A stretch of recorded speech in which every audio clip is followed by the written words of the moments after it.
Shbigulun al-Nas. Awful Arabic accent aside, does that sound familiar? Worrying about what people think is a global phenomenon. It doesn't just affect here, it affects everyone. I'm deeply affected by it. From north to south, east to west, everybody, at some time or another, worries about what other people think. But some places, maybe a little bit more than others. Bahrain. So why would I say this affects Bahrain more? A very simple fact. We're all neighbors. In Bahrain, it is one big neighborhood. There is no such thing as 6 degrees of separation in Bahrain. Maximum 2. If I don't know you, I know someone else that knows you. And this, of course, applies to families as well. I think every family knows at least one member for every other family.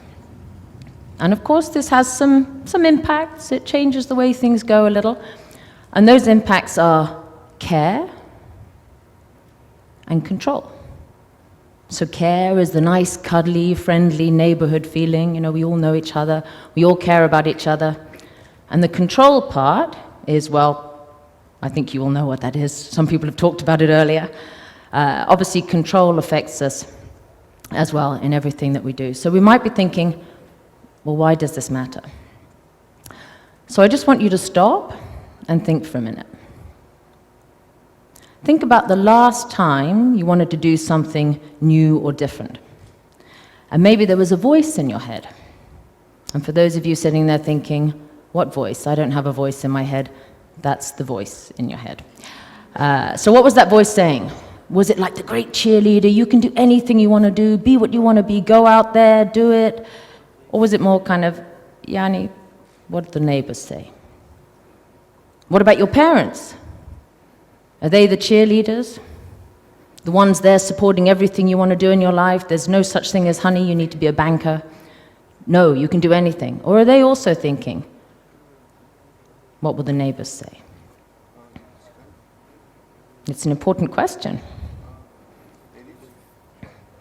We need to ask ourselves, is it our passions and our talents that are driving us forward? Or is there something else controlling our future? Is our fear of the neighbor, is it empowering us? Or is it limiting us? Is it a force for good or not so good? Most importantly, we need to ask ourselves, is this need for social acceptance, for conformity, is it actually limiting our ambition? Is it stifling innovation? It's a question. Who is really driving our destiny when we're so worried about the neighbor? So it's useful to think a little bit about East and West. So obviously, big swathes of area, the East, and same for the West. So it's going to be broad generalizations, but go with me on this one. So first of all, let's have a look at the East, or the Orient. The East is a collectivist culture. So what do we mean by collectivist? Collectivist means that the importance of the group is very, very high over the individual. So what does that mean? Well, that means reputation is very important. So I just want you to think for a minute about the concept of willingly embarrassing your family. I see a lot of faces like, no, that's just not going to happen. It's a very big deal. Now, the other side of that, of course, is the relationship side. What do we mean by relationship? Well, in a collectivist culture, we're all really, really interested and concerned in how we relate to each other. How do I feel in relation to everyone else? There really is no I in me in a collectivist culture. When I'm thinking about what do I think about this, what I'm actually thinking is, what do we all think about it? It's a lot more complicated. Of course, that doesn't mean we all want to be the same. Of course, we want to stand out, but just not that much, Yani. Let's be safe. So let's look a little bit at the idea of control. What is control? It's a big word. Well, there are two parts. One part is the formal. Formal control is the codified systems that we all mostly live by. Things like actually the police, the state, religion also, because it's codified, it's actually kind of written down in some ways. And then we have informal. So what is informal control? Informal control is society, the social control. It's not written down, but trust me, I think we all know the rules. Everyone knows them. So how does informal control work? Well, one very powerful mechanism is gossip. We all know that one. The broken telephone, enforcement, the neighborhood watch. It's a very, very powerful way of controlling. I think if you reflect on your own life, of the things you have and haven't done, what's been more powerful for you? The formal control or the informal control? I think most people would agree that the informal control is far more powerful. So let's consider a good example of this is India, close neighbor. And if you talk to a lot of Indians, they'll tell you very clearly, well, you know, I mean, the formal controls, they're there to be mostly looked at, quite flexible if it suits me. But the informal mechanisms, now this is something else. It tells a very interesting story. Ask the average Indian, you know, so how does this social police work for you? And they're like, well, there's the peer group, and there's the friends, there's the family, there's the community, there's the ethnic community, like Punjabi, for instance. There's my career and my profession. There's the career of my parents. And last but not least, the actual neighbors themselves. With this level of social policing, who needs CCTV? And this is something that affects a lot of people in the Eastern culture. So let's look now at the West, at Western cultures. What is the foundation of a more Western culture? Most people would agree it's more individualist. Yep, sure, we still have the peer pressure and the wanting to be liked, and you need to look at social media to know that, but there is actually a part of the culture that is about rebellion. It's true. Actually, shocking or embarrassing or even disgracing yourself is almost a rite of passage. I imagine these are now the faces in the room, but this is true. When we look at the Western cultures, the drive to rebel is very, very strong. But it does actually have a positive aspect. Honestly, it does. Rebellion. So what's rebellion? Rebellion leads to questioning.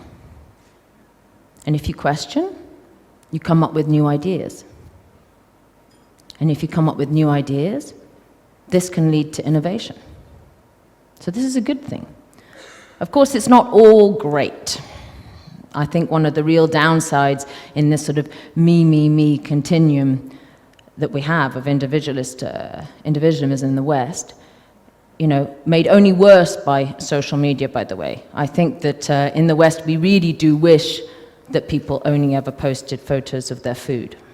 But honestly, Bahrain, this is still not a normal thing. So what happens at the end of this review? In the West, we have this great quality, which is thinking for yourself, but we have this real downside.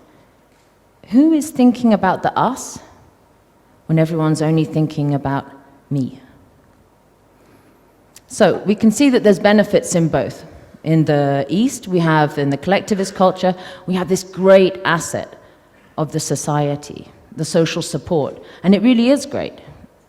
I don't think there are nearly as many people that fall out of the love and care of a family unit in the East. You don't have nearly the problems of homelessness and things like this that there is in the West.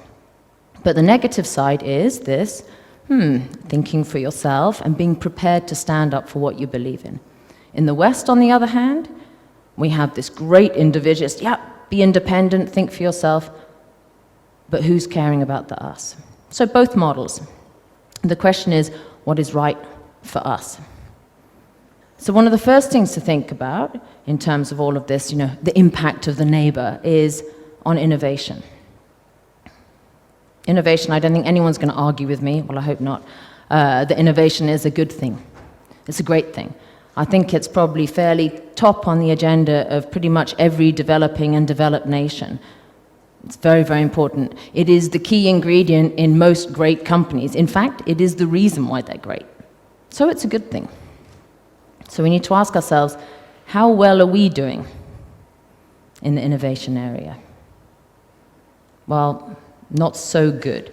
Pretty much, I mean, we were talking earlier, someone was talking about all the great inventions, you know, the mathematics, the invention of the zero and all sorts of interesting concepts came from the Middle East. But it kind of dried up around the time of the Middle Ages, I'm afraid. And since then, there's not been very much. In fact, if we look at the Global Innovation Index from last year, we can see that 27 of the 30 most innovative countries in the world would be described as Western. That's quite shocking. So there's only 3 left. So now consider the fact that 60% of the global population hails from the East. Now that becomes even more shocking. You're like, only 3? Really? Now for any of you sitting here thinking, surely we must be in that top 3 somewhere, I'm afraid to tell you, no. It's Japan, it's Singapore, and it's Korea. So we're not even there. So we have to ask ourselves, what's going on? Now, I'm sorry, I'm going to give you even another layer of shock here. I want you to think about the correlation between youth and innovation. They go very strongly together. Young, fresh ideas, challenging the status quo. Now think about the West. The West has a crisis of an aging population. Ask anyone, an economist or whatever, they'll tell you, it's a disaster. And yet the East has a very young population, especially the Middle East, and especially the Gulf. So then it becomes even more challenging. We're like, you know, what is going on? We really need to ask ourselves, what is holding us back? Could it be this neighbor? Let's come back to Bahrain, because dear, sweet, lovely Bahrain is regularly voted as one of the best places to live in the world. Last year, the HSBC Global Survey ranked it as 4th.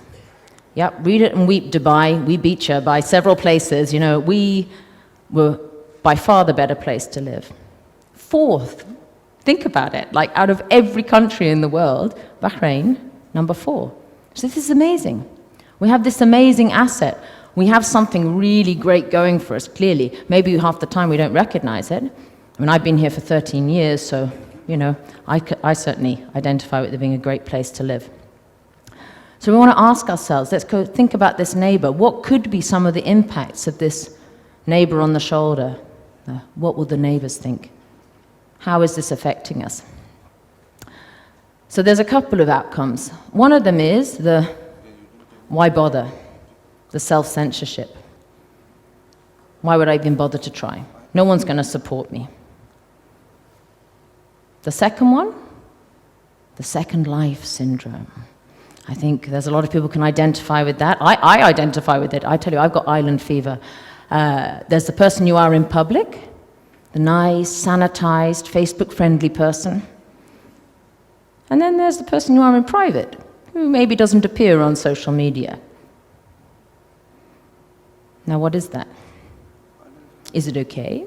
Just a social convenience, nothing to worry about here. You know, we can have our cake and eat it too. Or is there something more sinister happening? Does it really have an impact? Think about it. If you are not happy to step into who you really are and be who you really are, aren't you losing something? Aren't we losing some of our potential if we're not willing to claim it and say, actually, that's me? Yep, all of it, the good and the bad and the ugly, that's me. So we really need to ask ourselves, you know, is this thought of the neighbor and our fear of them empowering us, or is it disempowering us? The worst outcome of this is when that neighbor becomes the perfect alibi in your own head for doing nothing. We don't even try. And of course, one of the real outcomes, one of the real fears is it stifling innovation?